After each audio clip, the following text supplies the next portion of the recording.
এবার বাসে ঈদযাত্রা শুরু হবে ২৫ মার্চ থেকে। সেই হিসেবে কাউন্টার ও অনলাইনে চলছে অগ্রিম টিকিট বিক্রি।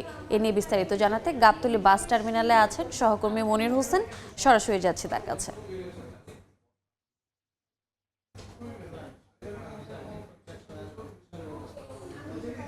ঈদযাত্রার অগ্রিম টিকিট বিক্রি চলছে এবং যে যাত্রীরা আছেন আসলে নির্বিঘ্নে যাতায়াত করতে তারাও আসলে যে অগ্রিম টিকিট সেটি আসলে কিনছেন। আমরা এই মুহূর্তে আছি গাবতলী বাস টার্মিনালে। সকাল থেকে এখানে আসলে যেটি দেখেছি আসলে যেই অন্যান্য বার যেই ভিড় লক্ষ্য করা যায় সেরকম ভিড় কিন্তু লক্ষ্য করা যাচ্ছে না এবং সবগুলো পরিবহন কিন্তু তাদের অগ্রিম টিকিট বিক্রিও করছে না এবং যেই গুটি কয়েকটি পরিবহন তাদের অগ্রিম টিকিট বিক্রি করছে সেগুলোতেও খুব স্বল্প সংখ্যক যাত্রী আসছেন এবং যে ভিড় করে বা যে চিরচেনা রূপ একদম লাইন ধরে টিকিট কাটা সেরকম চিত্র আসলে খুব একটা দেখা মিলছে না বলেই এখানকার যেই পরিবহন সংশ্লিষ্টরা আছেন তারা আমাদেরকে জানিয়েছেন এবং স্বল্প সংখ্যক কিছুক্ষণ পর কিছু কিছু যাত্রী আসছেন এবং তারা তাদের টিকিট কাটছেন। এবং আমরা যদি একটু জানিয়ে রাখি যে গত 14 মার্চ থেকে শুরু হয়েছে এই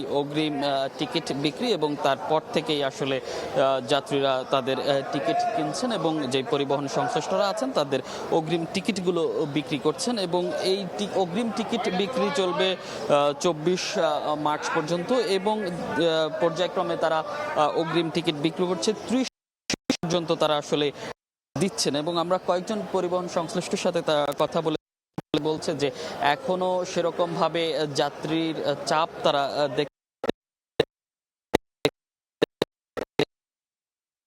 করেনি বা তারা পাননি এবং এর কারণ হিসেবে তারা বলছে যে এবার যেহেতু 26শে মার্চ এবং শবে কদর সব মিলিয়ে বড় ছুটি হওয়ার কারণে তারা বলছে যে অধিকাংশ অর্থাৎ ঢাকায় যারা আছেন তারা অধিকাংশই আগে ভাগে চলে যাচ্ছেন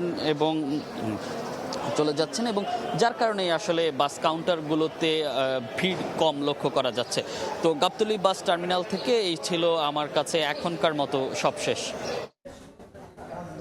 সরাসরি যুক্ত ছিলাম গাবতলীতে।